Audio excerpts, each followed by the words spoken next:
Buenas noches. Buenas noches, Mario, ¿cómo estás? Buenas noches. Bien, muchas gracias.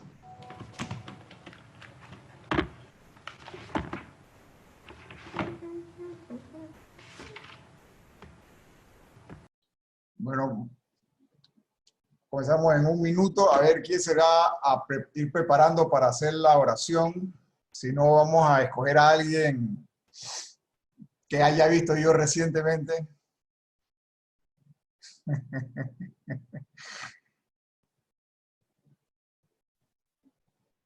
A ver.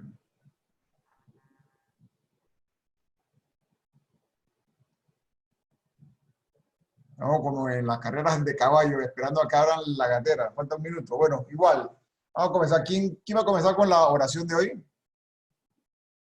Alguien de que nunca haya participado. Vamos a ver quién voy a...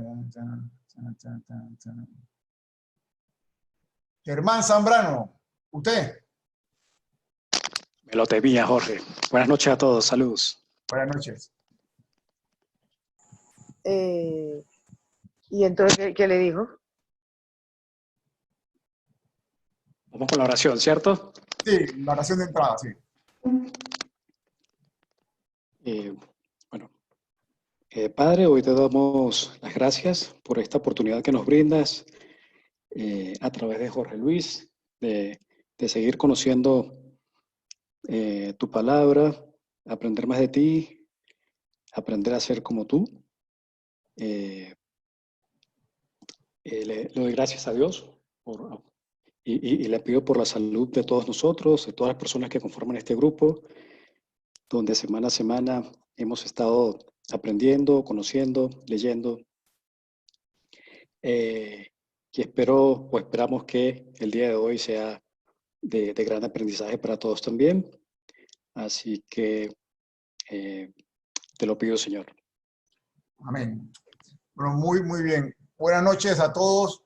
Hoy vamos a tratar, si se puede, se puede, si no se puede, no se puede, de dar el tema 11 y 12 juntos, ya que el 12 son los salmos, y los salmos se aprenden más leyéndolos.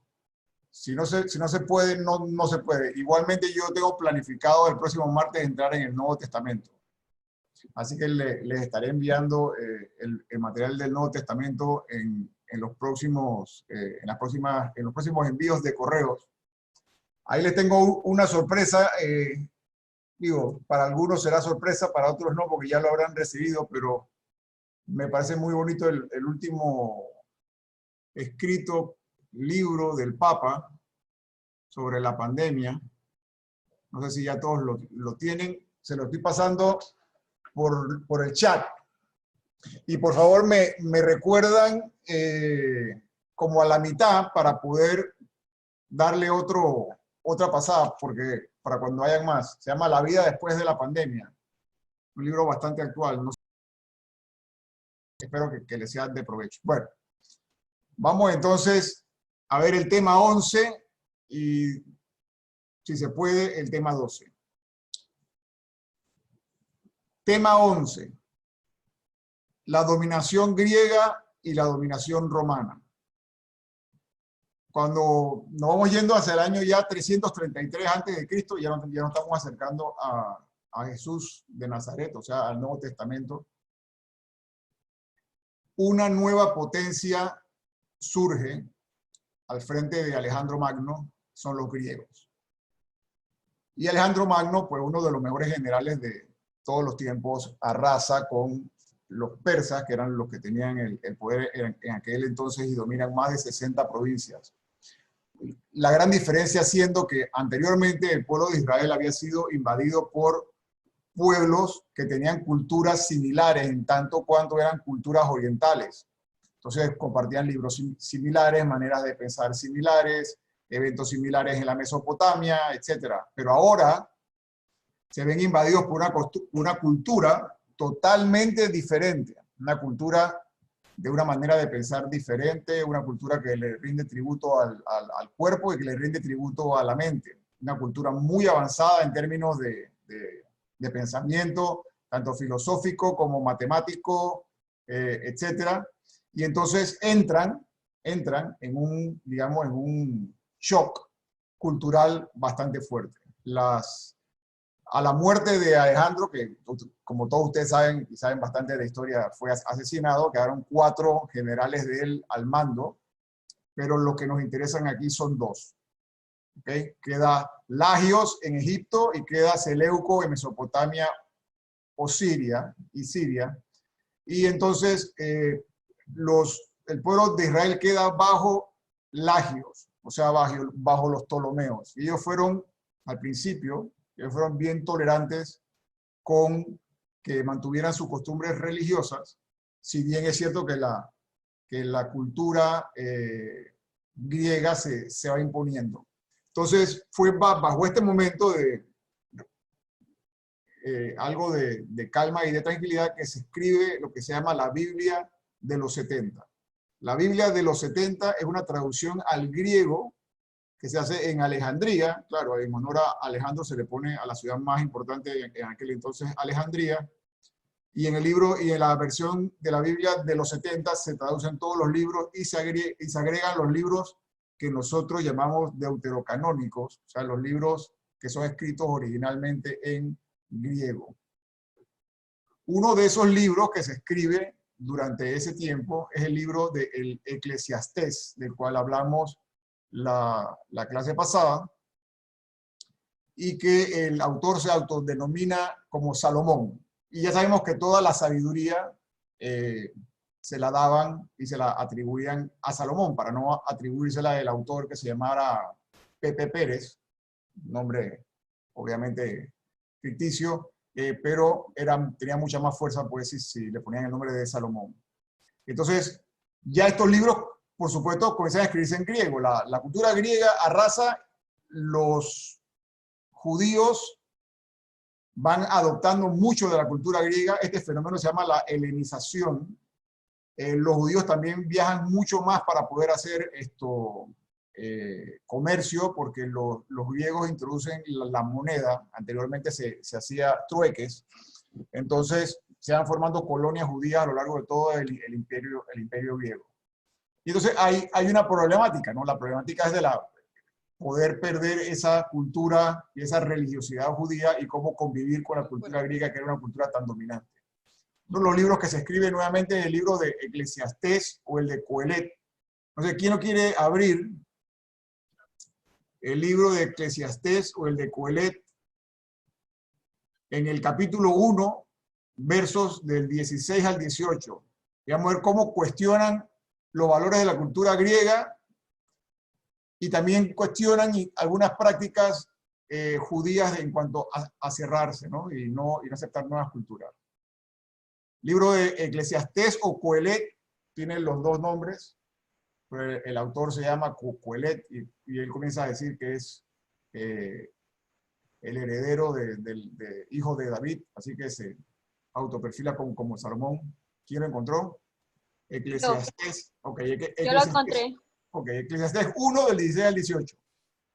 Ok, y me dije a mí mismo, aquí estoy yo, que he acumulado más sabiduría que todos mis predecesores en Jerusalén.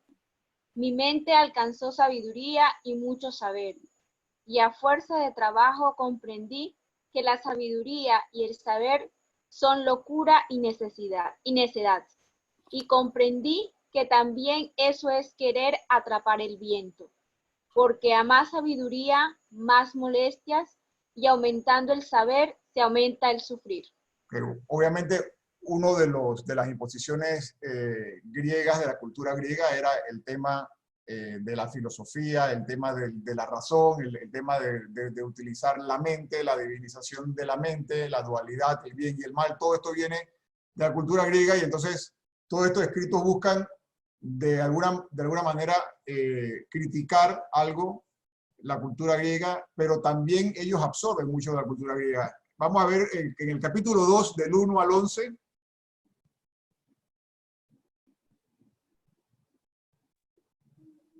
Entonces me dije, vamos a ensayar con la alegría y a gozar de placeres. Y también esto resultó pura ilusión. A la risa la llamé locura y a la alegría. Y a la alegría, ¿qué consigues?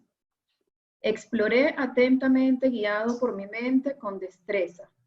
Traté mi cuerpo con vino, medía la frivolidad para averiguar si eso es lo que más le conviene al hombre durante los contados días de su vida. Perdón, es hasta el 11. Sí, hasta el 11. Hice obras magníficas, me construí un palacio, me planté viñedos, me hice huertos y parques y planté toda clase de árboles frutales. Perforé pozos para regar el bosque donde crecían los árboles. Adquirí esclavos y esclavas. Tenía servidumbre y poseía rebaños de vacas y ovejas, más que mis predecesores en Jerusalén. Acumulé también plata y oro, las riquezas de los reinos y provincias. Me conseguí cantores y cantoras, y muchas mujeres hermosas que son la delicia de los hombres. Fui más grande y magnífico que todos los que me precedieron en Jerusalén, mientras la sabiduría me asistía. No negué a mis ojos nada de cuanto me pedían.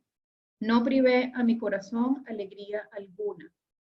Sabía disfrutar de todo mi trabajo y ese gozo fue mi recompensa. Después examiné... Sí, disculpa. Okay. Después examiné todas las obras de mis manos y la fatiga que me costó realizarlas. Todo resultó pura ilusión y querer atrapar el viento. Nada se saca bajo el sol. ¿Ok? Eso es los principios de la felicidad que trae la experiencia o el influjo de los griegos. La están criticando y en ese mismo libro de Coelet dicen dónde está la...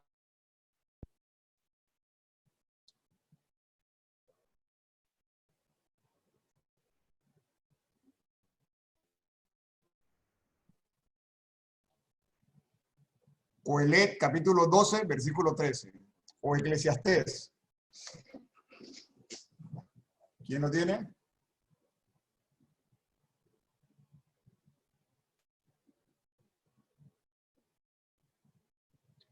Mismo libro que estábamos leyendo, capítulo 12, verso 13. Ya te lo vi. ¿3 o 3? 3. ¿3? No, 12, versículo 13. Yo lo tengo. Dale. Ok. Cuando tiemblen los guardias de la casa y se encorven los porteros, cuando los que queda de muelas deje de moler y se queden ciegos los que miran detrás de las ventanas. Sigo. Es el capítulo 12, versículo 13. Capítulo 12, versículo 3. 13. 13. Es que no llega, 13, no llega al 3. ¿No llega al 13? Bueno, entonces No. busquen el capítulo 7. Sí llega, el mío Sí llega el 13. Ok, dale. El discurso ha terminado, ya todo ha sido dicho.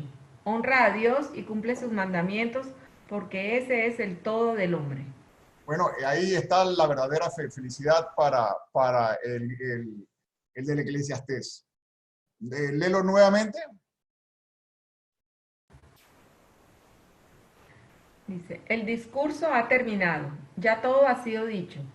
Honra a Dios y cumple sus mandamientos, porque eso es el todo del hombre. Honra a Dios y cumple sus mandamientos, porque ahí vas a encontrar lo mismo va a decir en el capítulo 7, versículo 13.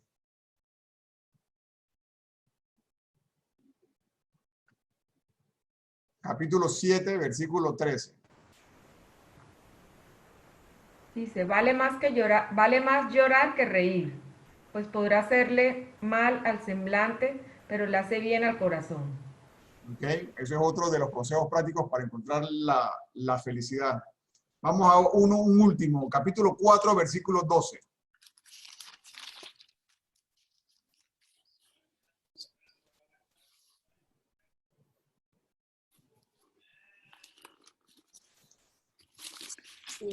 Sí, okay. No, dale, Vicky. Si uno está solo, lo pueden atacar, pero acompañado podrá resistir, y si el hilo es triple, no se cortará fácilmente. ¿Okay? Ahí te están diciendo de que el hombre no nace para estar solo. Eso es algo muy propio de la cultura hebrea, que siempre estaban en clanes, ¿no? Luego, en este mismo orden de ideas, se escribe el libro de Sirácides, o el Eclesiástico, que dijimos que lo habían escrito primeramente en hebreo, y que el nieto del autor, Jesús Ben Sirá, lo tradujo al griego. Por eso estos libros no están en el canon hebreo. Hacia el año 200, los Ptolomeos y los Seleucidas se enfrentan, los dos herederos de Alejandro Magno. Los Ptolomeos pierden y los judíos habían apoyado a los Ptolomeos, así que comienza la persecución, sobre todo bajo el rey Antíoco IV Epífanes. Esta es una época... Este es closet privado. Por favor. Esta es una época bastante dura para el pueblo, porque se les impone, antes le estaban dando libertad religiosa, ahora se les impone todas las costumbres romanas. Inclusive Antíoco IV llega a meter una estatua de Zeus en el templo. Esto comienza pues una rebelión muy fuerte, y comienza el periodo de lo que se llaman los Macabeos. Primero se escribe el segundo libro de Macabeos, y después se escribe el primer libro de Macabeos. Dentro de la cultura judía todavía no había una creencia firme en la resurrección. Es hasta esta época, acuérdense que habíamos visto la sabiduría en la clase pasada, y ahora, cuando en la maduración de la fe, el pueblo de Israel comienza a ver que hay algo más allá después de la muerte. El capítulo 7 del segundo libro de Macabeos es un capítulo que se deberían leer, porque ahí van a ver cómo oponen resistencia a convertirse. Pero vamos a leer un pedacito que es el segundo libro de Macabeos, que se escribió primero que el primer libro de Macabeos. Segundo libro de Macabeos, capítulo 7, versículo 9.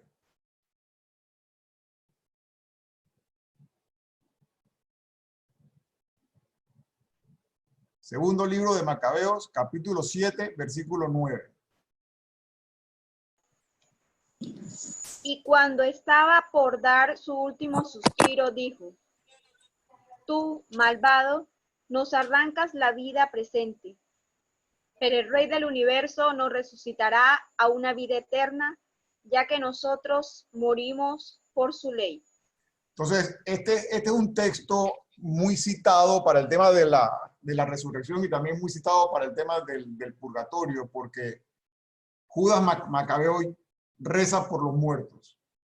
Entonces, se pensaba que había cielo o infierno, pero si los macabeos rezan por los muertos, tiene que haber un estadio intermedio entre el cielo y el infierno, porque de lo contrario sería una locura estar rezando a las personas para que vayan de un lado al otro. Nadie que está en el infierno va al cielo. Pero bueno, aquí se comienza ya a gestar la creencia en la resurrección y la creencia en la nueva vida. Bajo esta época muy fuerte también se escribe el libro de Daniel, sobre todo los capítulos que son apocalípticos. Vamos a hacer el género apocalíptico es un género lleno de símbolos. Es un género que por lo general te pone en una etapa anterior. El autor sitúa esto en tiempos de Nabucodonosor, cuando realmente estaba ocurriendo en la época de Antíoco IV Epífanes, Daniel, y vamos a leer un par de pasajes que nos van a resultar bastante conocidos. Vamos a leer Daniel capítulo 7, del versículo 2 al 8. Daniel 7, del 2 al 8. Lo tengo. Dale. Daniel tomó la palabra y dijo: tuve visiones durante la noche, 4 vientos del cielo sacudían el mar, y 4 animales enormes salían del mar. Los 4 eran diferentes. El primero se parecía a un león con alas de águila. Mientras lo estaba mirando, le arrancaron sus alas, fue levantando de la tierra y se paró sobre sus patas como un hombre. Le fue dado un corazón de hombre. El segundo se parecía a un oso. Estaba echado de lado y tenía entre sus dientes 3 costillas. Entonces se le dijo: levántate y come mucha carne. Miré y vi a otro animal parecido a un leopardo, con 4 alas en el lomo. Tenía 4 cabezas y le fue dado el poder. Mientras contemplaba mis visiones nocturnas, percibí a un cuarto animal terrible, espantoso, con increíble poder.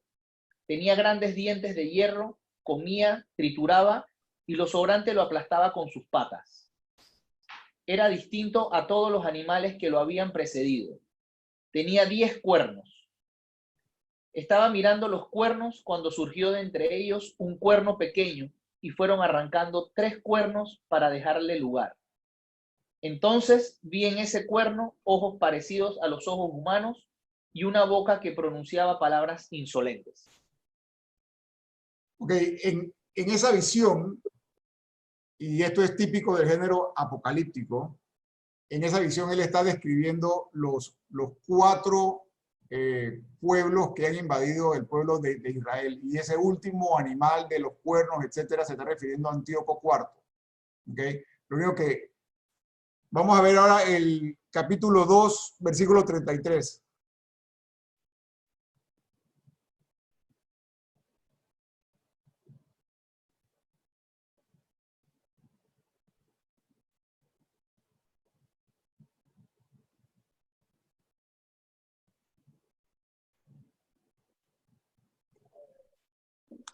Daniel 2:33. Sí.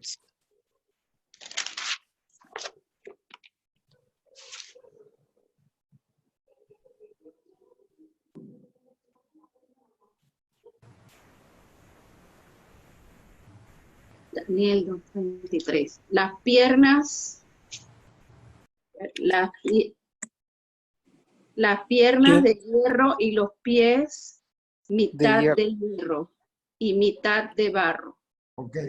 Está diciendo que esta gran bestia de todas estas cabezas, etcétera, tiene al final del día los pies mitad de hierro y mitad de barro. Quiere decir el lenguaje simbólico que todos estos imperios van a caer. O sea, el género apocalíptico significa revelación. No es lo que nos han metido en Hollywood, de que son películas de terror, sino todo lo contrario. El género apocalíptico se escribía en esa época en un lenguaje en que el enemigo no lo iba a entender, pero en un lenguaje para darle esperanza al pueblo. Se situaba siempre, este libro y el libro de Juan, el Apocalipsis de San Juan también va a ser lo mismo, lo va a situar en periodos anteriores, por 2 razones. Uno, para esconder que se está refiriendo al periodo actual, y 2, para que vean de que Dios, así como lo sacó en el periodo anterior, en este caso de Nabucodonosor, los va a sacar de Antíoco IV. Tiene pies de barro y eventualmente se va a derrumbar. Entonces, vamos a volver al capítulo 7 y vamos a leer los versos del 9 al 14, donde viene la esperanza. Siempre los libros apocalípticos te dan una esperanza. Son libros bellísimos cuando lo aprendemos a interpretar. Daniel 7, 9 al 14. Estaba observando y vi lo siguiente. Pusieron unos tronos y un anciano se sentó. Su vestido era blanco como la nieve, su pelo albo como la lana blanqueada. Su trono era de llamas de fuego con ruedas de fuego ardiente. Un río de fuego salía y corría delante de él. Miles y miles lo servían, y una muchedumbre que no se podía contar estaba de pie en su presencia. Los del tribunal se sentaron y abrieron los libros. Pero mientras yo recordaba las palabras orgullosas del cuerno con ojos y boca de hombre que había visto antes, este animal fue muerto a mi vista y su cuerpo destrozado y entregado al fuego. A los demás animales se les quitó su poderío aunque se les dejó una prolongación de vida por un tiempo y hasta una fecha determinada.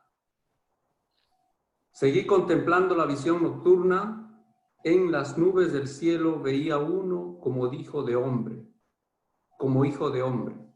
Se dirigió hacia el anciano y fue llevado a su presencia.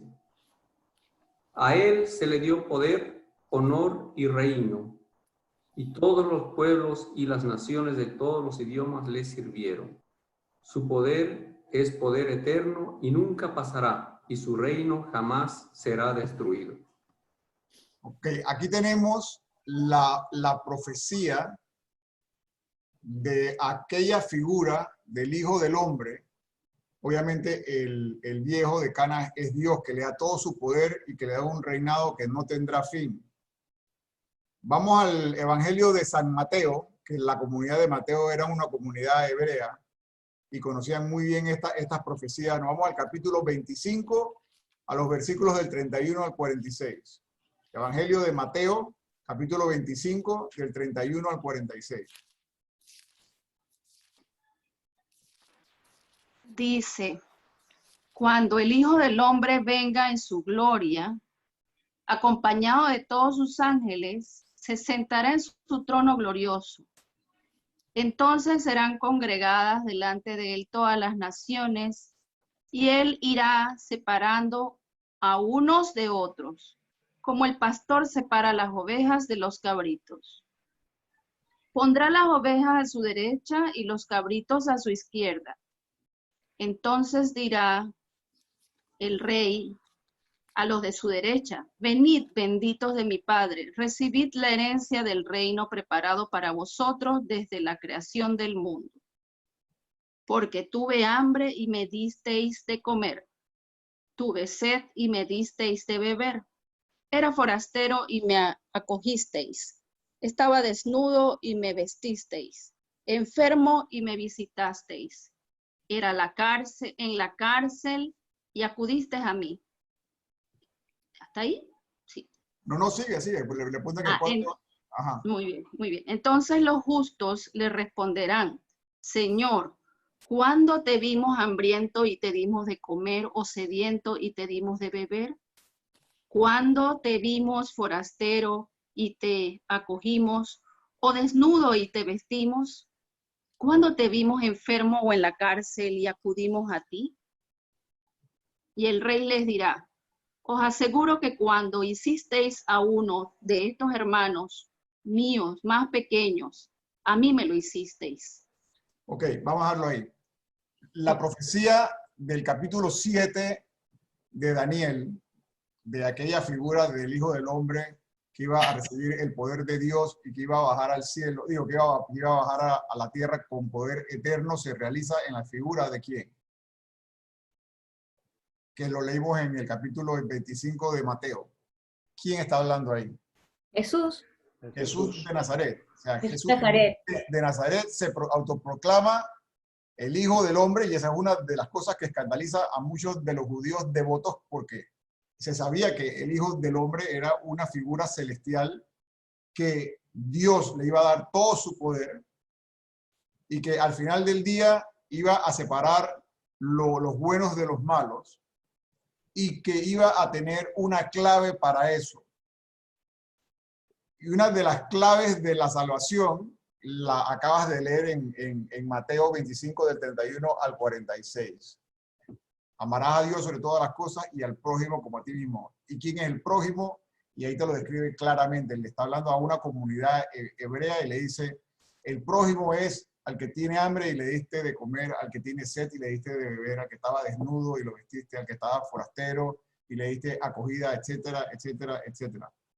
Entonces vemos que ya nos estamos acercando al Nuevo Testamento, ya el pueblo está esperando un Mesías, ya hay un caldero de cultivo mesiánico, está la figura del Hijo del Hombre. Vimos anteriormente las profecías de Isaías sobre el siervo sufriente, que todas esas profecías se realizarán en Jesús de Nazaret. Y finalmente, hacia el año 100, el Imperio Romano arrasa con los griegos pero la lengua griega y la cultura griega era tan fuerte que permanece. Se escribe Baruch y el libro de la sabiduría, que es el último libro del Antiguo Testamento. Ese libro se escribe en griego y la intención del libro de la sabiduría es invitar al pueblo a vivir su fe y que tengan una esperanza en un Mesías que va a venir. Quiere decir que del año 100 al año 0 no se escribe nada. Del año 100 al año 0, donde nace Jesús, aunque Jesús nace en el -6, eso lo vamos a explicar en la próxima clase, se llama periodo intertestamentario, o sea, periodo entre testamentos.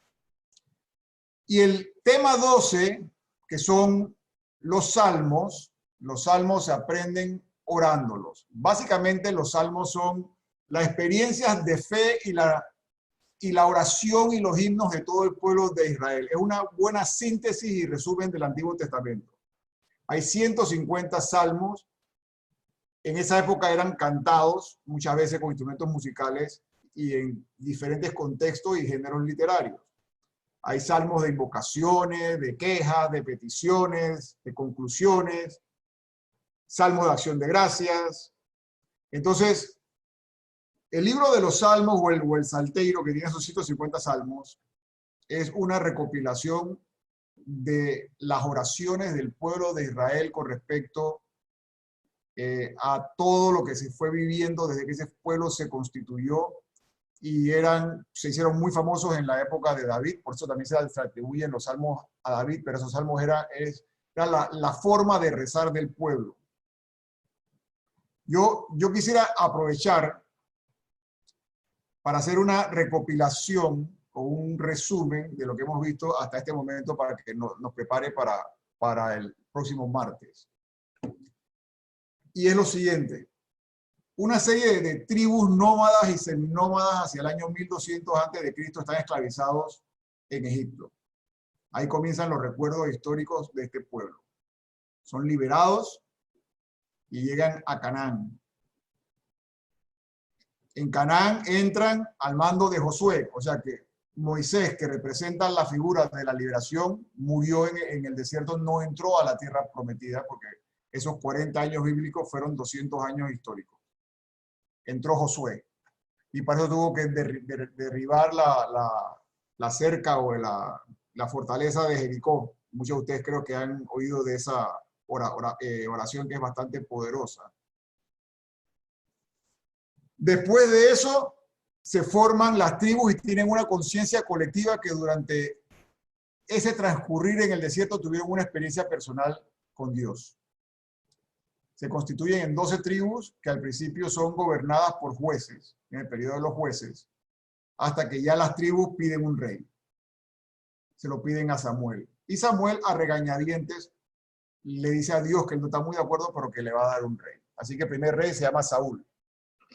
Después de Saúl viene David, donde la monarquía alcanza, digamos, la mayor fama, y donde a David Dios le promete que va a tener una descendencia infinita. Por eso es que el Mesías esperado, en la época que vamos a comenzar a estudiar del próximo martes, era un descendiente de David. David le sigue Salomón, que es donde el reino alcanza su mayor esplendor. A Salomón se le atribuye mucho la sabiduría en el Antiguo Testamento, pero también sabemos que para poder alcanzar todo ese esplendor se cometieron todo tipo de abusos, de expropiaciones de tierra, de alzar los impuestos, etc. Entonces, cuando muere Salomón, que Salomón construyó el templo, el reino se divide. Ocurre algo catastrófico: el reino del norte y el reino del sur. El reino del norte, que se llama Israel, cuya capital es Samaria, y el reino del sur, que se llama Judá, cuya capital es Jerusalén. El reino del sur, al mando de Roboam, es el que mantiene la sangre de David. Los dos tienen 20 reyes, pero el reino del sur dura 100 y pico de años más. ¿Y por qué se da esto? Porque en el reino del norte se andan matando a cada rato, como no hay tradición hereditaria, se andan matando y hay intriga, y ustedes cuando lean lo que tiene que ver con el reino del norte ya lo van a ver, pero el reino del sur siempre se respeta que hasta el exilio en Babilonia eran puros descendientes de David. El reino del norte es invadido por Asiria, Asiria lo absorbe por completo, el reino del sur es llevado, exiliado a Babilonia. Ellos ven en ese exilio a Babilonia básicamente una purificación de su fe, porque ya no tienen tierra, no tienen rey, no tienen templo. Comienzan las sinagogas, comienzan las iglesias domésticas, se comienza a practicar el Shabbat, los ritos se vuelven muy importantes, se escribe el primer relato de la creación, que es un relato que se escribe desde esta época. El segundo relato de la creación se escribe más o menos en tiempos de Salomón. Luego viene el imperio persa, Ciro da el edicto y pueden ser liberados nuevamente y regresan a Jerusalén. Mando de Nehemías y Esdras reconstruyen el templo, las murallas, y los persas caen, hoy vimos, ante los griegos. Y esto es un clash cultural enorme, porque obviamente ya los griegos no piensan como orientales, sino que piensan como nosotros. ¿Okay? La lógica, etcétera, nuestra viene que somos culturas occidentales. Entonces los griegos, que están mucho más adelantados en ese sentido, permean muchísimo el pensamiento judío, aunque siempre tratando el judío ortodoxo de permanecer fiel a su fe. Viene la revuelta de los macabeos cuando Antíoco IV, uno de los herederos o uno de los que se quedó con un pedazo del trono de Alejandro Magno, Antíoco IV profana el templo y los macabeos hacen su revuelta. Ahí en los libros de los macabeos, el capítulo 7 es cruel y es interesante. Este pueblo no creía en la resurrección hasta esta época. O sea, ¿qué pasa con los justos cuando mueren temprano? Y muchos murieron durante este tiempo, y esto es histórico, porque le hacían renegar su fe y decirle que primero preferían morir. ¿Okay? Y nuevamente, no hay mal que dure 100 años ni cuerpo que lo resista. Cae Grecia, que era impensable, a las manos de Roma. Hay un cierto tiempo que los macabeos y sus descendientes están al frente, hasta que son invadidos por los romanos. Y invadidos por los romanos, Judea queda como una provincia y les ponen a un rey títere de Roma que se llama Herodes, y ya entonces estamos entrando en otro tema que es el Nuevo Testamento.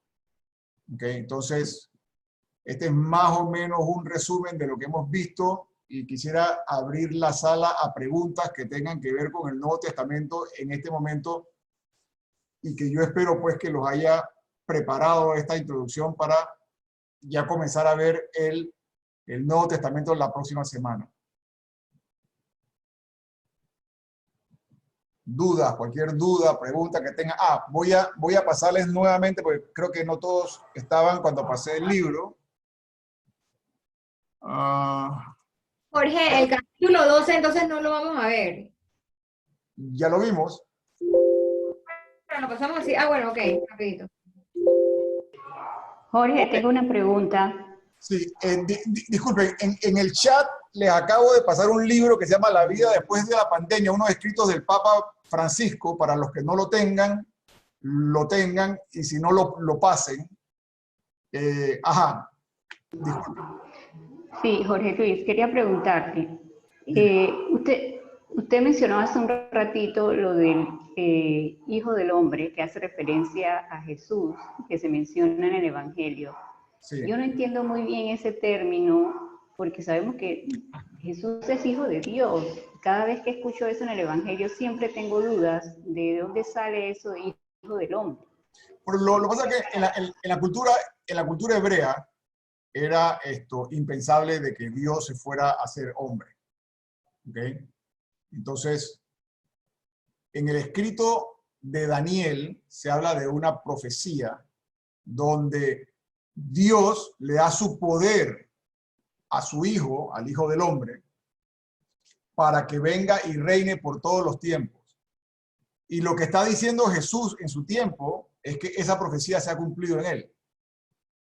Por eso Jesús se autodenomina el Hijo del Hombre, porque se está refiriendo a la profecía que está hecha en lenguaje apocalíptico de Daniel. O sea, Él es el Hijo del Hombre, el descendiente de David, el Mesías que había de venir, el siervo sufriente de Isaías. Se cumplen muchas de las profecías que hemos visto en el Antiguo Testamento, las vamos a ver cumplidas en el Nuevo Testamento. Por eso es que todo el Antiguo Testamento debe leerse apuntando hacia el Nuevo. Jorge, buenas noches. Gracias. ¿Y cómo no? Dígame. ¿Cómo estás? Carlos Valencia. Gracias. Sí, escucho. ¿Aló? Sí. Jorge, una pregunta. ¿Qué razón hay o qué habla la historia de la existencia de esos 100 años de que no hay nada escrito? O sea, ¿a qué se debe que ese punto sea, digámoslo así, ciego en escritos? ¿Qué explicación se da para eso? ¿Hay alguna razón? Se llama periodo intertestamentario. Es un periodo muy activo en el tema mesiánico. Si me escribes por internet, yo te voy a mandar un librito que se llama así, periodo intertestamentario, para que puedas leerlo. Pero básicamente el periodo intertestamentario es un periodo donde los judíos están esperando un Mesías. Pero ellos decidieron cerrar el canon básicamente hacia el año 100. O sea, con los persas, porque ellos ni siquiera aceptaron los libros en griego. ¿Y se prohibió escribir? Entonces, según eso. No es que se prohibió escribir, sino que lo que se escribió no se admitió en el canon porque estaba todo escrito en griego. Ah, ya te entendí, ok. Y en el canon de nosotros, que incluimos algunos libros, los incluimos hasta la sabiduría, porque es la Biblia de los 70 que se hace en Alejandría, en ese periodo de paz que hay. Y esa fue la Biblia con todos los libros del Antiguo Testamento con los que nos quedamos nosotros los católicos. La Septuaginta. Esos 100 años no hay nada escrito, no solo o sea, no es que no haya nada escrito, no hay nada como libro canónico que quede dentro de la Biblia. El último libro es la sabiduría, que hace el año 100 antes de Cristo. Okay, ni siquiera con los judíos. Los judíos después con el Naturá no agregaron ningún otro escrito. No. Todo lo que estén interesados de saber un poco más del periodo intertestamentario, escríbenme y yo les voy a mandar un librito que tengo ahí digital, que es sobre el periodo ese intertestamentario, casualmente se llama así, entre testamentos. ¿Alguien tiene alguna duda más del Antiguo Testamento? Jorge, una preguntita. Sí. Damas primero. Ok. Pues yo. Quería preguntarte, Macabeos, entonces, dijiste que fue escrito en griego. En griego, correcto. Por eso es que ese libro no está en la Biblia hebrea. Ninguno de los... Ok. Esa era la pregunta, si estaba o no estaba. Ok, listo. No está. Lo que sí no sé, la verdad que nunca me lo pregunté hasta hoy, es por qué el segundo libro de los Macabeos es más antiguo, pero le ponen segundo libro de los Macabeos. Eso sí no sé. Pero el capítulo 7, léanlo. Ahí está la historia de la madre viendo a sus 7 hijos martirizándose. Sí, yo lo leí. Por no renegar su fe. Es un libro donde, bueno, léanlo, porque ahí está... pero ahí ya se habla de la resurrección o del premio en el cielo, en la vida en el cielo, la recompensa Están totalmente convencidos de eso. Están totalmente convencidos. Y los macabeos son los mártires, pues, los primeros mártires del judaísmo. En ese sentido, ellos saben que hay una vida después de la muerte, así que ellos no van a renegar su fe porque creen firmemente en la resurrección. Jorge Luis, tú mencionaste que es en Macabeos donde se menciona un estado intermedio antes de llegar al cielo para los que no van al infierno. Ok, cuando se habla del purgatorio, se cita como una explicación o como una... Y eso bueno, sí, porque eso no sé si vamos a poder ver apologética, pero bueno, en algún momento lo veremos. Cuando se cita el purgatorio, se habla del purgatorio, se citan los libros de los macabeos en los capítulos donde Judas Macabeo está rezando por los muertos. está pidiendo que si han hecho algo malo, que Dios los perdone para que estén con Él. Eso hubiese sido absurdo si solamente hubiese habido la dualidad de que se piensa de infierno y cielo, porque nadie del infierno salta al cielo. Entonces tiene que haber habido un estado intermedio de purificación dentro del cual tú puedas rezar por el muerto para que el muerto vaya al cielo. No sé si me explico. Sí, sí, eso estoy claro. Mi pregunta era la siguiente. Si Macabeos no lo aceptan los judíos, entonces ellos no sé si todavía, ellos no creen en el purgatorio. No. No, y los de la Reforma tampoco. O sea que nada más creen que van al cielo o van al infierno. Punto. Exactamente. Así que están mucho más fregados que nosotros. Gracias. Sí, pero nuevamente, yo no me meto en esos líos y ustedes no se metan en esos líos cuando estén haciendo ningún tipo de catequesis, porque ustedes no son, ni yo soy, ni nadie de nosotros somos los que salvamos, ni los que condenamos. Y nosotros estamos seguros de que tenemos a un Dios que es amor, y si ese Dios es amor y está dispuesto a perdonarnos siempre, me es muy difícil razonar que un Dios que sea amor y que sea amor infinito, por cualquier cosa finita que tú hayas hecho en esta tierra, sirva para condenarte por toda la eternidad. O sea, es bien difícil. Yo, en mi opinión, pero bueno, esto ya es cuestiones de cuando entremos al tema de salvación, es bien complicado condenarse. Debes realmente quererlo. No querer estar dentro de la irradiación del amor de Dios. Pero esto es opinión mía, ¿eh? Esto no estamos dando catecismo ni nada de eso. Jorge Luis, una pregunta. En los Salmos hay ciertas Biblias, no sé si todas, pero la que yo he tenido, las que yo tengo, perdón, me tienen dos números. No he podido entender qué varía, qué pasó ahí, y entonces justamente en esta semana que estaba pues escuchando una celebración, empecé a buscar casualmente cuando hablaban de los salmos, y entonces me decían Salmo 134, por ejemplo, y me iba al 134 y de pronto no era el 134, sino el 135. Entonces, ¿qué pasó ahí? Ok, no me recuerdo de memoria cuál es el salmo, pero hay un salmo que se partió por la mitad, y al partirse por la mitad se convirtió en otro salmo. 110 y 111. 110 y el 111. Ok, el 110 y el 111. Entonces, las Biblias católicas te citan el número del salmo y entre paréntesis, por ejemplo, 110 o el 111. 111 o 112. Porque se partió el 110 en dos, en el momento que se cerró el canon. Y por eso viene la confusión con el tema de los números de los salmos. Ok, gracias. Otra pregunta, Jorge Luis. Dígame. Tú la otra vez hablabas de que uno usualmente cuando lee, sea el Antiguo Testamento, sea el Nuevo Testamento, uno dice que es palabra de Dios, pero decías que no todo estaba escrito, pues todo era palabra de Dios. Bueno, ¿me podrías ampliar un poquito, por favor? Sí. Los libros definitivamente que están inspirados, o sea, el Espíritu Santo está actuando sobre el escriba o el agiógrafo, que son los que escriben o los que escribieron las Sagradas Escrituras. Pero el pueblo, eso está escrito por hombres, no está escrito por Dios. Dios no bajó y escribió nada. Entonces, el hombre, como hemos visto, pasó por todo un proceso de maduración de la fe.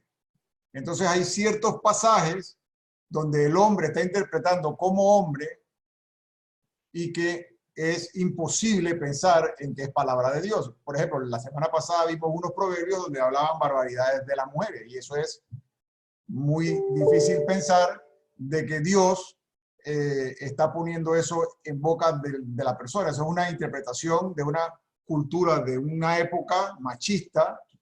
¿Okay? Por ejemplo, cuando Josué entra a la tierra prometida y le dicen que tiene que exterminar a todos los que están ahí, no es palabra de Dios. Lo que es palabra de Dios es que la promesa se cumple de que van a tener tierra. No sé si me explico. La palabra de Dios llega a su plenitud y se revela en su plenitud en la figura de Jesús. O sea, después de Jesús no hay más revelación. Por eso es que es tan importante ahora entrar en el tema del Nuevo Testamento. La revelación plena y única que todavía estamos terminando de entender 2000 años después, se da con la venida de Jesús de Nazaret.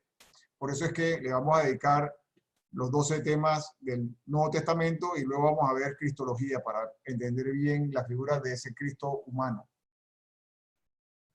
No sé si me expliqué ahí. Sí, pero entonces la cuestión ¿es correcto entonces cuando leemos un libro que, por ejemplo, ahora que hemos estudiado esto, no son casualmente escritos por, o sea, por cuestiones de que sí sean de Dios, decir palabra de Dios?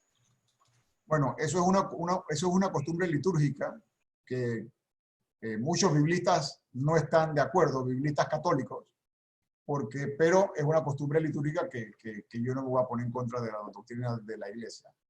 Es palabra de Dios en tanto cuanto el autor está inspirado por Dios, está inspirado por el Espíritu Santo, pero está en un proceso de maduración de fe, entonces hay algunas cosas que están ahí que son verdaderas barbaridades que estamos todos seguros de que Dios no las va a que Dios no le va a poner su sello de aprobación, vamos a ponerle así. Pero nuevamente, lo que tenemos que sacar de esto es, así como el pueblo de Israel pasa de creer que hay muchos dioses, pero que adora solo a uno, pasa a creer en un solo Dios, a tener una experiencia con Dios e ir madurando su fe, y no es hasta el año, hablamos que esto comienza en 1200 antes de Cristo, no es hasta el año 100 y pico, o sea, 1000 años después, finalmente comienzan a creer en la resurrección, comienzan a creer en el Mesías, comienzan a creer en una figura de la divinidad de que va a venir a la tierra. Entonces, ese es el mismo proceso de maduración de la fe de que vamos a ir pasando todos y nunca vamos a terminar de pasar. Y es un proceso de maduración por el cual ha pasado también la Iglesia, que lo vamos a ver en Eclesiología, ¿no? Siempre es un proceso, ¿no? Un proceso de maduración. Nunca la verdad está dicha de forma absoluta porque la verdad revelada en la figura de Jesús, que ya, vuelvo y repito, no hay más revelación hasta el día de la segunda venida, pero con la figura de Jesús se da la revelación plena. Lo que pasa es que nosotros con entendimiento finito, se nos va a hacer muy difícil poder entender lo infinito. Por eso siempre nos estamos aproximando y aproximando y aproximando. Buenas noches, Luis. Una consultita. Ya vimos bajo el folleto de José Simeón Cañas todo el Antiguo Testamento. Correcto. ¿Dónde nos puedes decir dónde vamos a basar los encuentros del Nuevo Testamento? Yo se los voy a disparar por internet. Ah, fantástico. Sí. Aquí me está diciendo Daniel que la dualidad en la numeración de los salmos se da en el Salmo 9 y 10. Gracias por la corrección. Yo no me acordaba cuál era. El que se partió fue el 9 y se convirtió en 10, la segunda mitad. Y de ahí comienzan entonces el tema de la confusión en los salmos. José Luis, una cosita. ¿Será que hablando de palabra de Dios, en lo que respecta a la liturgia, ¿será que se dice palabra de Dios quizás a todo lo que hay escrito dentro de los libros sagrados o de la Biblia en este caso? La liturgia le dice palabra de Dios a todos los libros, menos a los salmos. Y le dice palabra del Señor a todos los evangelios. Pero nuevamente hay una forma litúrgica, una forma de celebrar lo que nosotros nuestra fe, y muchos biblistas a veces no están de acuerdo en esos términos, pero claro, el biblista no es liturgista porque Jesús, ponen en boca de Jesús palabras muchas veces que a lo mejor ellos pensaron de que él pudo haber dicho porque se están dirigiendo a una comunidad específica en un momento específico del tiempo y de la historia. Lo que no cabe duda es que están inspirados por Dios.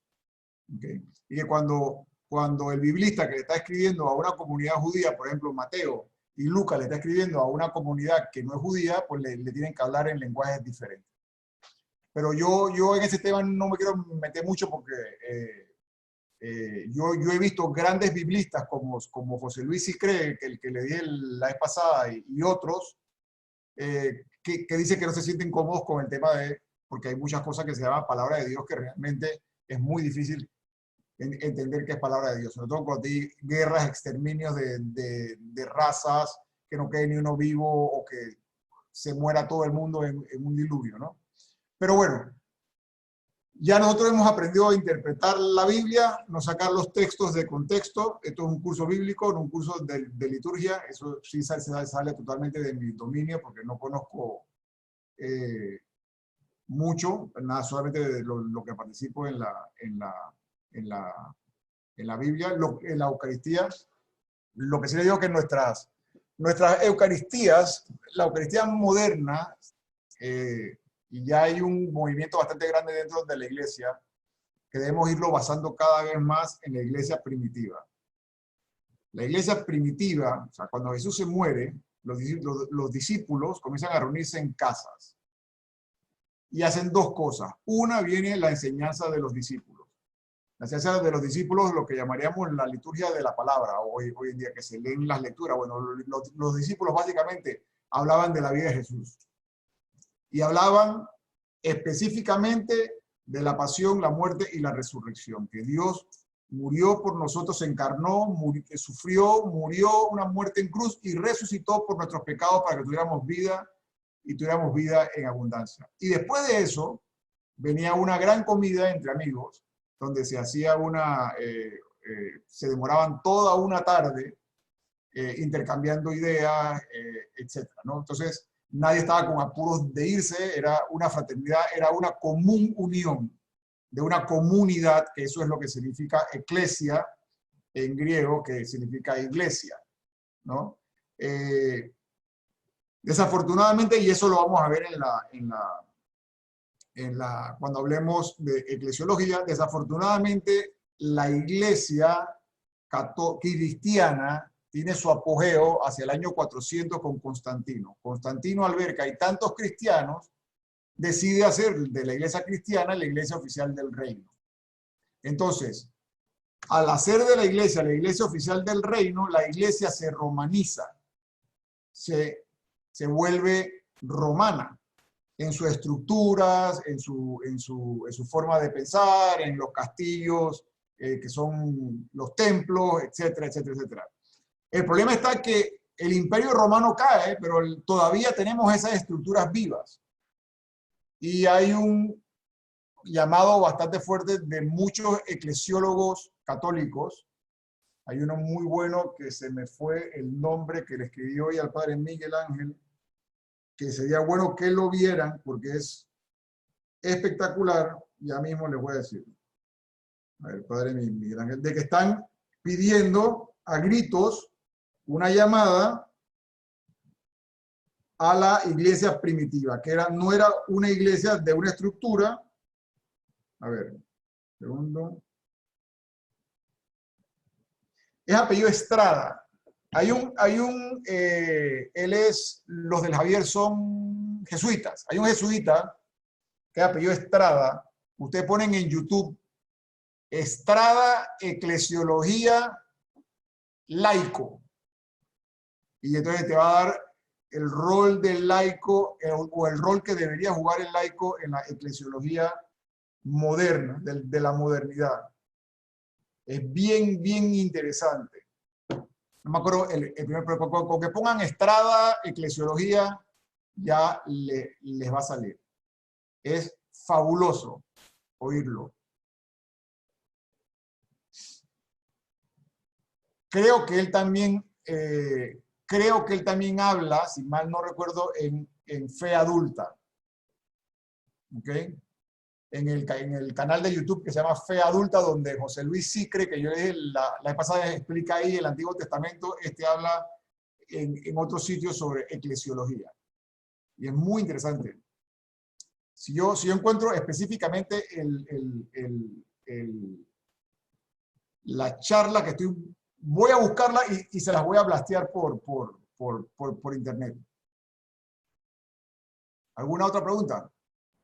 Sí, Jorge Luis, una consultita. Aquí viendo el índice de la Biblia de Jerusalén, y creo que me imagino que a nivel general es así, no siempre he visto que distinguen los 3 primeros evangelios como sinópticos, que son Mateo, Marco y Lucas, pero hay como una distinción diferente con el de Juan. ¿Eso se debe a alguna razón?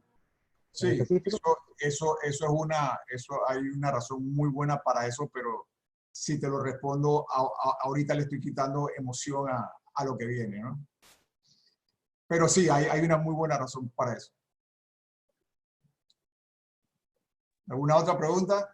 Buenas noches para todos. Bendiciones para todos. Claudia, ¿cómo estás? Buenas noches. Yo quiero saber en qué parte de Macabeos puedo leer sobre cuando rezan por los muertos, en qué parte puedo leer. No, o sea, Judas Macabeo reza por los muertos. Judas, sí. Matatías comienza el movimiento. A la muerte de Matatías, su hijo Judas es el líder. No me acuerdo de los capítulos exactos, pero lo que podría buscar es apologética católica. La apologética es la defensa de la fe. Apologética católica, purgatorio, y ahí te va a dar no sé para qué me metí en este tema, pero bueno. Apologética católica, ojo, apologética católica. Ahí te va a dar muchas de las elementos para que puedas defender las cosas que creemos nosotros, como que María es Madre de Dios, la Virgen, etcétera, etcétera, etcétera. ¿Y ahí solamente puedo ver sobre el purgatorio, también se puede ver sobre el cielo y el infierno, o en qué parte podemos ver sobre eso que diga la Biblia, sobre ese plan? Métete en algún tema de apologética. Yo no sé si el website del Vaticano tendrá algo de apologética.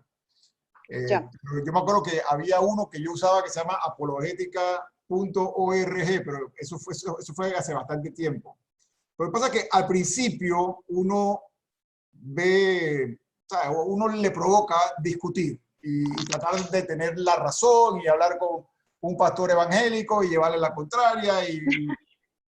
Pero al final del día, eso no es lo que Dios quiere. Lo que Dios quiere, Dios vino a salvarnos a todos. Entonces, eso está bien para que tú sepas por qué las cosas son como las creemos los católicos. La palabra apologética es básicamente defensa de la fe. Es bueno que lo sepas, pero que lo sepas para ti. Si el otro piensa otra cosa, en ninguna de esas conversaciones nadie ganó ninguna disputa. Porque siempre el que cree que puede interpretar la Biblia como le da la gana, la va a interpretar como le da la gana. Entonces, cuando tú tienes un tema de que la Biblia se explica así sola, y arrancas desde el Génesis 1, capítulo 1, versículo 1, y ves que hay 2 creaciones, una crean al hombre en el día 6 y el otro crean al hombre en el primer día, entonces dice, bueno, ¿y entonces qué pasó aquí? ¿Okay? Entonces, pero nuevamente, estas son cosas por las que yo pasé y, bueno, disfrutaba, y en esa época me sabía de memoria versículos, etcétera, pero ¿me hizo mejor católico? No. Y tercera pregunta. Aprovecho que habló del canal que Jorge Luis veía un canal de YouTube donde podía ver temas de ese tipo. ¿Usted tiene algún canal donde me pueda recomendar, donde pueda encontrar como oraciones diarias o cosas diarias que sea católico, que de pronto, no sé, para reflexionar, de oraciones tengo muchos, pero como de reflexión? Mira, en Fe Adulta, hay un espacio que se dedica a inteligencia espiritual. Eso está precioso. Y sobre todo en estos tiempos. ¿Se llama así? ¿Inteligencia espiritual fe adulta? ¿Pongo así? No, Fe Adulta. Eso te va a llevar una serie de videos. Tú entras dentro del canal de Fe Adulta y buscas sobre la charla que están dando de inteligencia espiritual. Ah, bueno, listo. Muchas gracias. Sí. ¿Alguien más tiene alguna pregunta? Jorge Luis, sí, no tanto una pregunta, sino un comentario y también saber tu opinión, ¿no? Eso que estabas comentando ahorita de la apologética, que es como la explicación de la fe católica, ¿cierto? La defensa. La defensa, exactamente. Pienso que ese es un tema importante porque, fíjate, por lo menos, el caso específico de los testigos de Jehová. Ellos te atacan, primero te abordan con preguntas, te hacen una serie de cuestiones, claro, siempre basado en el libro de ellos, que me parece, de acuerdo a lo que he leído, que es bastante bien, completamente cambiada algunas cosas de la Biblia de ellos, ¿no? Entonces, ahí es donde está la debilidad, pienso yo, del sistema, o digamos la educación que recibe uno desde el punto de vista católico, porque normalmente no hay como una escuela que te enseñe. Por ejemplo, yo me estoy educando ahorita y básicamente yo trabajé durante casi 12 años con Testigos de Jehová, y gracias a Dios a mí nunca se me metieron ni me trataron de inculcar nada. Fue algo milagroso que nunca me tocaron, lo más que me ponían en las revisticas encima. Pero ellos son muy hábiles en ese aspecto porque conocen las carencias, sobre todo de la religión católica, que no, lo más que uno recibe es el catecismo cuando está haciendo la primera comunión, pero ya de resto con las charlas de la confirmación, la charla antes del matrimonio, pero más de ahí, ir a misa, un ritual, pero no hay esa educación que siento que le falta a la educación católica como para defender esa fe que es tan rica, ¿no?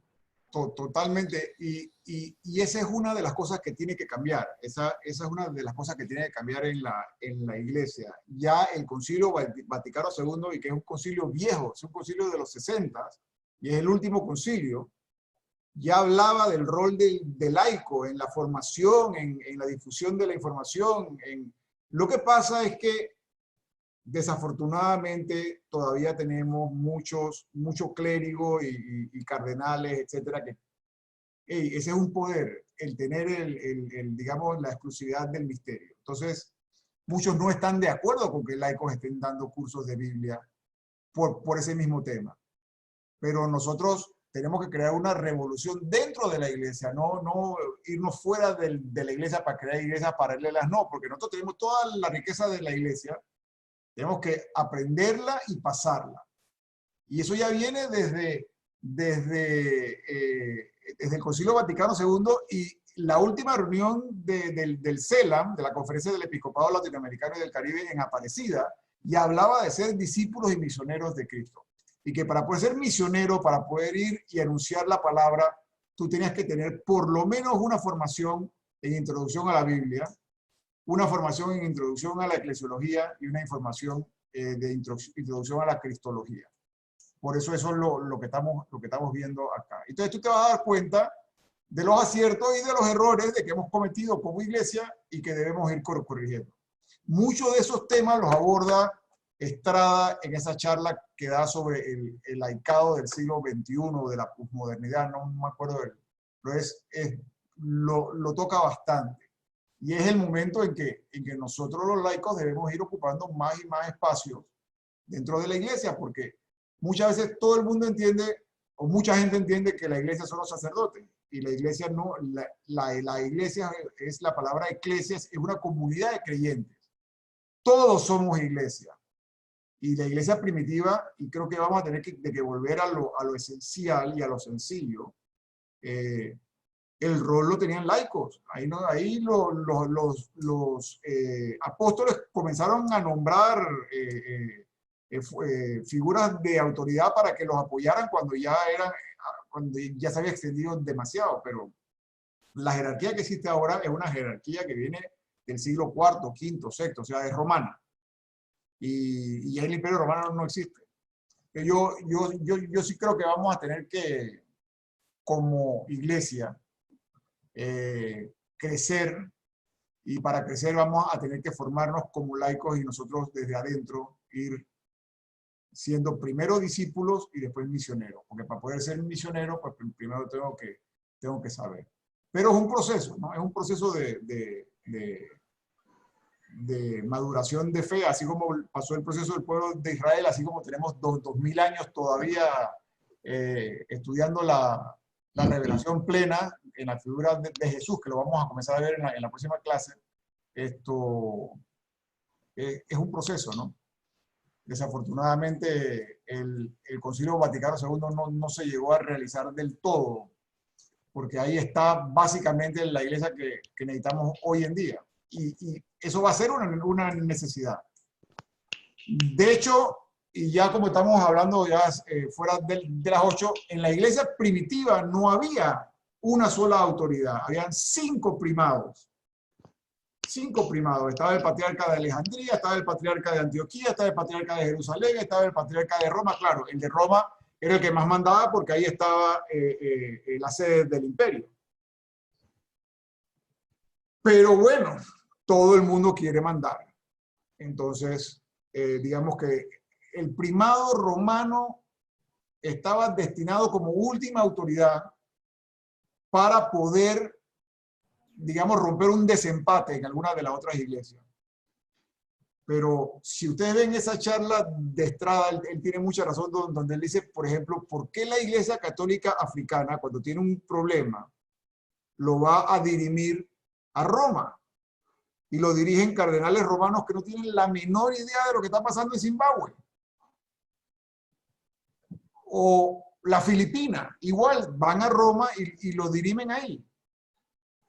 Tiene que haber una figura, y por lo menos América Latina y el Caribe tiene el CELAM, de que tiene cierto peso. De hecho, la teología de la liberación se la donamos nosotros a Europa en las conversaciones, pero un país tan grande como México debe tener su propio patriarca, por así decirlo.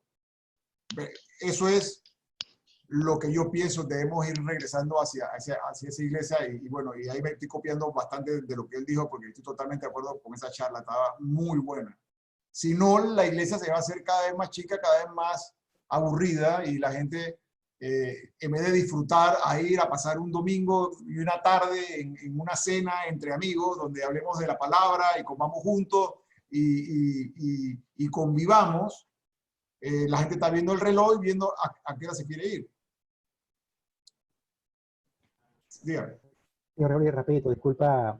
Otras cosas también que he notado, por ejemplo, hay otras religiones que simplemente se ciñen y se guían por lo que dice la Biblia, pero también he escuchado que cuando comentan de la religión católica es que, aparte de las cosas que están en la Biblia, hay muchas otras creencias y, digamos, rituales y tradiciones que son, digamos, tradiciones que luego en un concilio se convirtieron en dogmas de fe. Entonces, de ahí es que viene también creo que, y me corrige si estoy equivocado, creo que fue en un concilio vaticano en el que también se definió como un dogma la infalibilidad papal en temas de fe. O sea, que todo lo que el Papa proclame o cualquier cosa que el Papa diga es, digamos, es un dogma y se debe respetar y es infalible, no tiene falla. Me he encontrado con esas personas que critican eso, y claro, por eso es que la religión católica es tan rica en tantas cosas, ¿no? Sí. El tema de la infalibilidad del Papa hay que aclarar que es cuando habla ex cátedra, y eso quiere decir cuando todos los cardenales están de acuerdo y hay una votación 100%, que eso se ha dado con 4 dogmas, 3 o 4 dogmas. Pero sí, esa es una de las discutidas, pero la mayoría de los dogmas, la gran mayoría de los dogmas, bueno, y la iglesia te enseña que todos los dogmas tienen su gran fundamento en la revelación. Ahora, sí es cierto que hay muchas cosas más que Jesús dijo e hizo, que como dice el Evangelio de San Juan, no cabrían todos los libros del mundo para escribirlo. Entonces eso es lo que la tradición va pasando de generación en generación. Ahora, también hay un tema de que algunas cosas se pudieron haber perdido en el camino, como la pureza de la religión de la iglesia primitiva, ¿no? Obviamente, y es humano y es lógico, cuando la iglesia se hace la religión oficial del imperio. Yo estoy seguro, y bueno, los estudiosos también, de que mucha gente se volvió cristiana simplemente pues porque estaba de moda. Era la religión. Entonces ya la pureza del evangelio, ya eso sí no estaban dispuestos a morir por la verdad del evangelio. Pero bueno, eso lo vamos a ver en eclesiología y eso lo vamos a ver poco a poco. Pero yo sí creo definitivamente tenemos que ir a la raíz, que es lo más cercano a Jesús. Jesús vino a salvarnos a todos. No vino a salvar católicos. Yo estoy seguro de que Jesús hoy viene como hombre nuevamente y queda asustado de la cantidad de división que hay en el mundo cristiano. ¿Okay? Y al final del día, lo que cuenta es lo que tú ames. Y esa es la medida del amor, le llamaba San Agustín. La medida del amor es amar sin medida. Uno de los dichos agustinos que más me gusta. Y así es. Dios es amor y Dios vino a salvarnos a todos. A cada uno lo va a salvar como a él le dé la gana hacerlo. Pero él no vino solamente por un grupo. Él escogió un grupo, un pueblo en un momento determinado de la historia insignificante, porque ni siquiera se había convertido en un pueblo, en una serie de tribus. Igual que él escogió hacerse hombre y encarnarse en un lugar insignificante, en un pesebre. Entonces, pues Dios trabaja de esa manera. Entonces sí sabemos con seguridad que hay una predilección especial por el pobre y el marginado. Eso es una de las cosas que más Jesús insiste. Y todo el mundo que vaya en esa dirección de tuve hambre y me diste de comer y que atienda al prójimo de esa manera va a estar muy bien visto ante los ojos de Dios, porque va a estar haciendo la voluntad de Dios, ¿no? Pero yo creo que los estudios que vamos a hacer nosotros son más para nosotros tener elementos para madurar nuestra fe, para ser resilientes, sobre todo en situaciones como las que tenemos ahora. Ese escrito del Papa que les pasé, no sé si todos lo recibieron, es bastante bueno, una muy buena reflexión. No, Jorge Luis, yo no lo he recibido, perdón. Yo lo he estado revisando y no lo he recibido. Voy a mandarlo otra vez en el chat, ¿ah? Acuérdense. Sí, Yo tampoco lo tengo, Jorge. Ok, ahí lo ¿Pero pasé. qué chat es ese? ¿Qué chat es ese? En este mismo chat, busquen el chat de Zoom y ahí está, se llama La vida después de la pandemia. Permiso, Jorge Luis. Es un PDF. ¿Ya lo vieron? Ok, ya, ahora sí. ¿Estás hablando de un chat o de un correo? No, del chat del Zoom que tenemos ahorita mismo. Tú te metes en el chat donde dice chatear y ahí tú lo vas a ver descargado en tu computadora. Nada más le das 2 clics y lo guardas en tu computadora. Ok, gracias. La vida después de la pandemia. Yo espero que ese libro, ninguno de ustedes me vaya a sapear que lo estoy pasando gratis por ahí. Si cobraban o algo. Jorge Luis, permiso. Dijiste que si nos cobraban en esta charla que saliéramos huyendo, así que con cuidado con cobrar el libro. No, yo tengo ya tu cuenta para que me depositen ahí, tranquila. Okay, ¿alguien más tiene alguna pregunta? Sí, yo por acá. Dígame. Jorge Luis, yo tengo una consulta, me quedó, bueno, disculpa, que no te estoy oyendo, vas a tener que acercarte al micrófono. ¿Aló? ¿Aló? Sí, dígame. ¿Aló? Sí, María Antonieta, ahora sí te oigo, dime. ¿Sí me oyen? Sí. Dígame. Mi consulta es la siguiente, Jorge Luis, en relación a lo que conversamos hace unas semanas sobre los profetas, pues he estado con esa duda en mente. Entiendo que, bueno, bajo la premisa de que los profetas fueron desapareciendo y que luego de la venida de Jesús se completó la revelación. Mi inquietud es en relación a cómo interpretar o cómo entender las apariciones de la Virgen, por ejemplo, los secretos. Sabemos que hay, no sé si estoy en lo correcto, pero hay unos secretos de la Virgen de Fátima en sus revelaciones y ese tipo de eventos, cómo entenderlos o cómo explicarlos Ok, en nuestra fe católica. Ya eso entra dentro de un campo que se llama Mariología, que es otro tema. ¿Ok? Hay un sacerdote, yo no sé de dónde es él, pero que él está, lo acaban de mandar a la arquidiócesis en Los Ángeles, y que grabó unos videos de mariología muy buenos, y el primero comienza con las bases bíblicas de la mariología, y después comienza con los dogmas marianos, y después con las devociones, y después con las apariciones.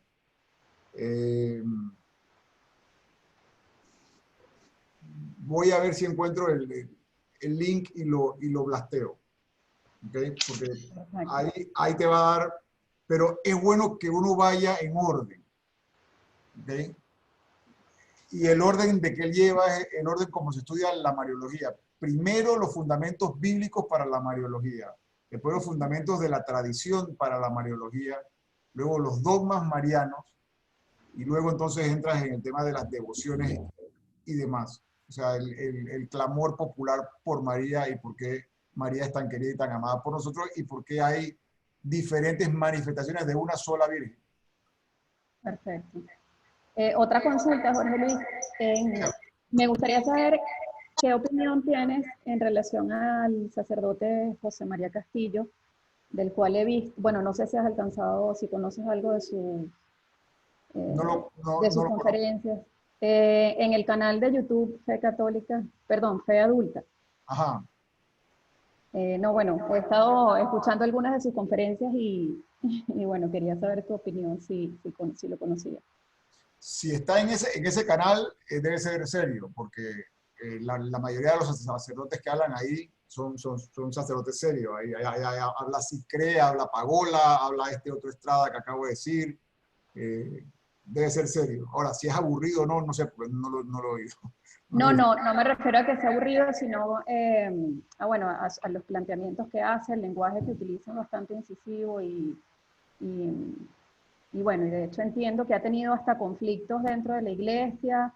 Es un jesuita que fue suspendido, le prohibieron enseñar en cualquier institución católica, en fin, pero está allí en el canal y bueno, y además tiene un verbo envidiable. Bueno, pero no, si hay alguien conflictivo, no lo oigas, hasta que no tengas hasta que tú no consideres que tienes la madurez suficiente para oírlo.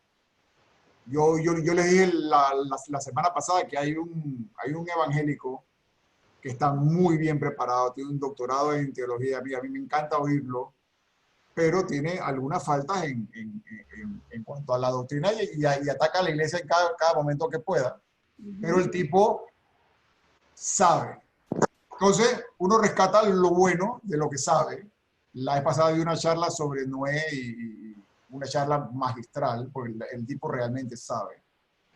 Pero uno desecha lo que no. Entonces, yo mejor ese nombre me lo reservo para cuando terminemos Cristología, por lo menos, para que la gente no se me enrede. Ok, gracias. Pero sí hay gente que está muy bien estudiada que no está dentro de la Iglesia Católica. Esto sí se lo digo. Nosotros, por ejemplo, en el Concilio Vaticano II reconocimos muchas cosas de la Reforma Protestante. Reconocimos, por ejemplo, que la Biblia tiene que ser traducida al idioma oficial que uno habla. Que las celebraciones no se tienen que dar de espalda y en latín. El latín ya no es el idioma oficial que era como cuando era el idioma oficial del Imperio Romano. Aprendimos de que los laicos debemos tener acceso a las Sagradas Escrituras. Aprendimos el rol de laico. Y yo creo que muchas otras cosas de que se plantearon en el concilio, pero que lastimosamente no se han desarrollado, como el matrimonio del sacerdote y otras cosas, de las cuales pues se habla mucho, eso va a venir en algún momento. Lastimosamente en el último sínodo de la familia todavía hay bastante resistencia, vamos a ponerlo así. Pero bueno, los tiempos de Dios son perfectos y no son cuando uno quiera, ¿no? Pero digo, Dios nos dio inteligencia a cada uno para tener su opinión al respecto. Pero vamos a ver primero lo básico y ya después entonces yo sí le voy a dar fuentes para que puedan ver gente de otras denominaciones que dicen, o sea, que tienen mucho estudio y que es bastante interesante escucharlos, ¿no? Pero la Iglesia Católica es muy rica y tiene muchas cosas. muchas cosas sobre las cuales estudiar todavía para irnos, para desviar. Entonces, si la fe nuestra todavía comienza, es fácil que te desvíen, ¿no? Así como, bueno, se portaron bien los amigos, los testigos de Jehová con Daniel, que no trataron de reclutarlo. Pero, porque sí, pero hey, esto no solamente eso, mira, el movimiento neocatecumenal y el movimiento Opus Dei dentro de la Iglesia Católica también son bien proselitistas, también van, tú sabes, tratando de ir captando a adeptos, y ya los movimientos se comienzan a convertir en pseudo religiones, ¿no? Entonces hay que tener cuidado, ¿no? Hay que tener cuidado con lo que se llama la iglesia paralela. La iglesia es solo una, los carismas son múltiples, los carismas son dones, regalos que Dios nos da, y que esos regalos debemos ponerlos al servicio de la comunidad para edificarla.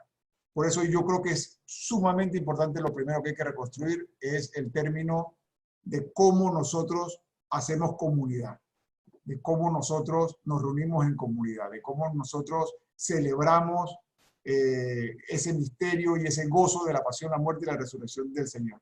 Eso tiene que cambiar para que más gente quiera ir, para que los niños quieran ir, para que, o sea, debemos darle una vuelta a la iglesia primitiva, y eso lo vamos a ver en eclesiología.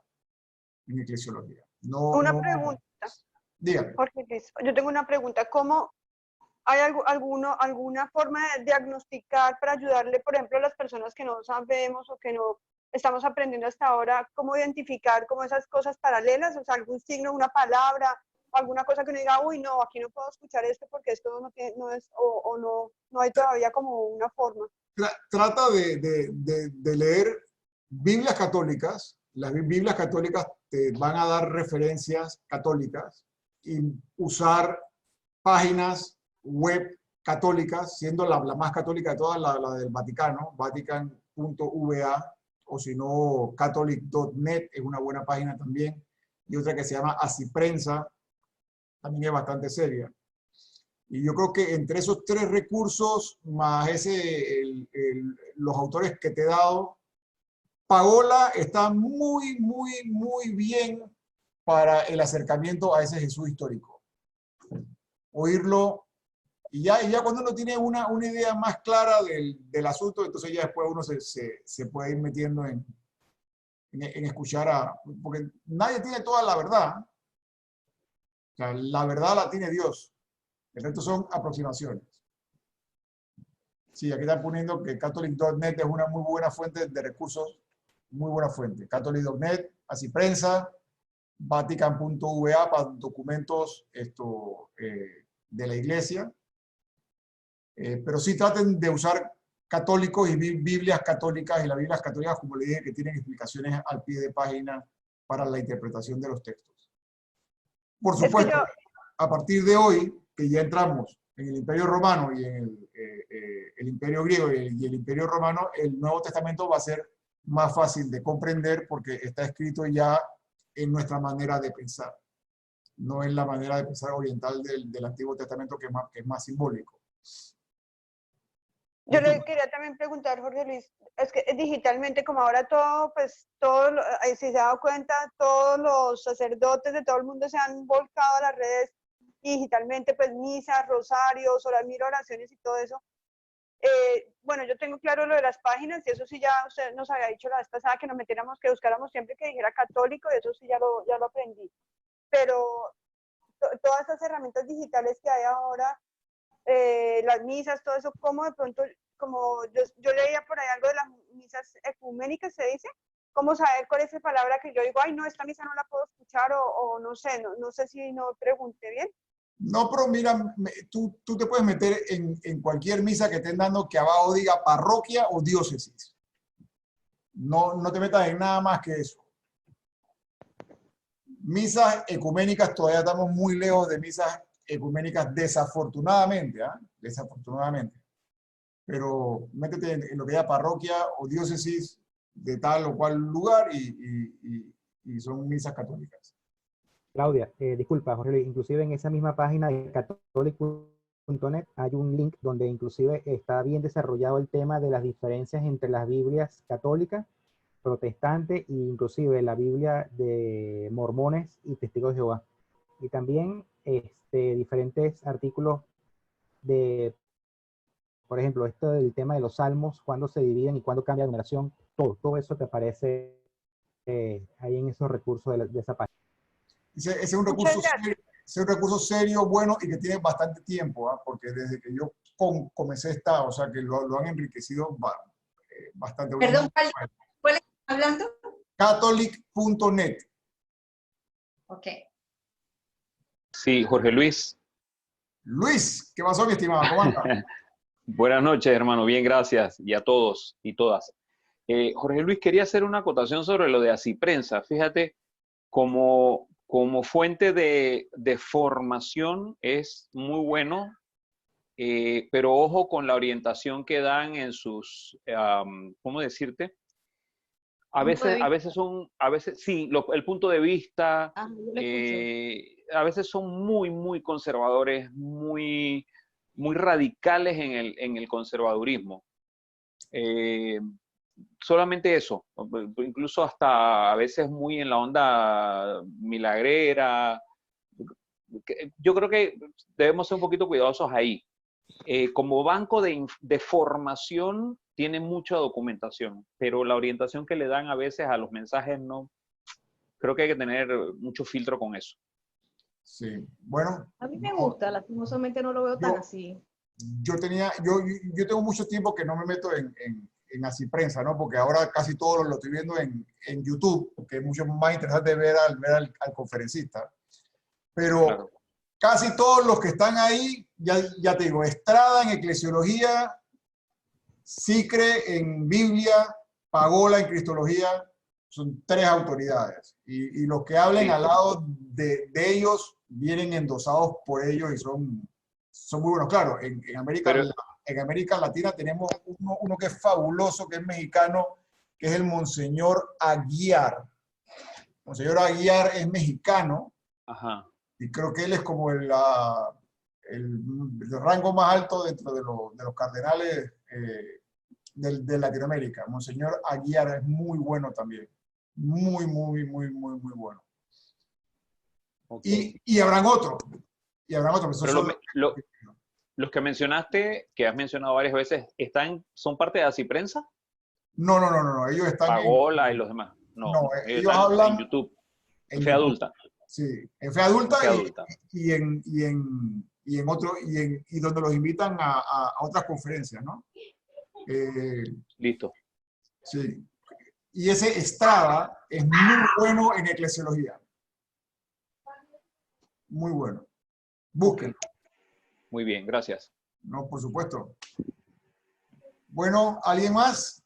Yo una pregunta. Sí, dígame. Sí, ¿qué tipo de, bueno, no tanto recomendación, pero sí, cómo uno podría formarse a la hora de leer estos textos como el de Daniel, que, oiga, si usted no explica lo del cuerno con los ojitos y no sé qué, queda uno y que cri, cri, cri, cri. Bueno, Entonces, porque el pie de página de una Biblia católica te lo va a ir explicando también, los diferentes textos. Y si no, en una librería católica como la San Pablo, tú te compras una guía para leer el libro de Daniel, una guía para leer este libro, una Biblia, una guía para leer el Apocalipsis.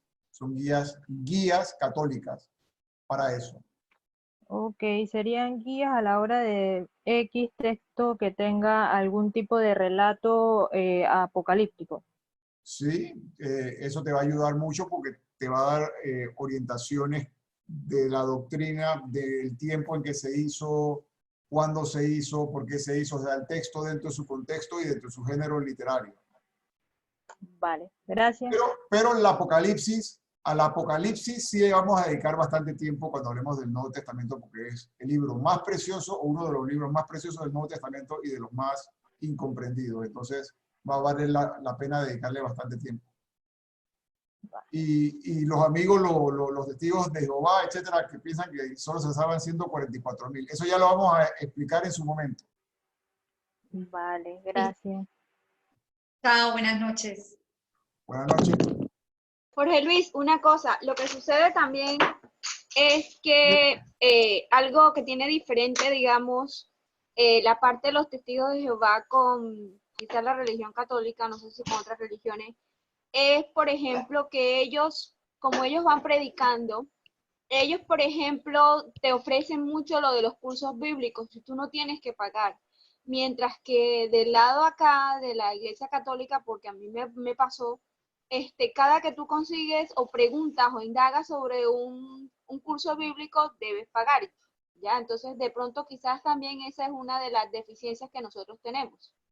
Claro, y una de las cosas que yo espero conseguir con estos encuentros es multiplicar formadores gratuitos, ¿no? Vale, gracias. Así que la única condición cuando comenzamos estos cursos era que lo que gratis se me dio, gratis lo debes pasar. Eso es lo primero que a mí me dijo el padre Aguirre cuando comenzamos estos cursos.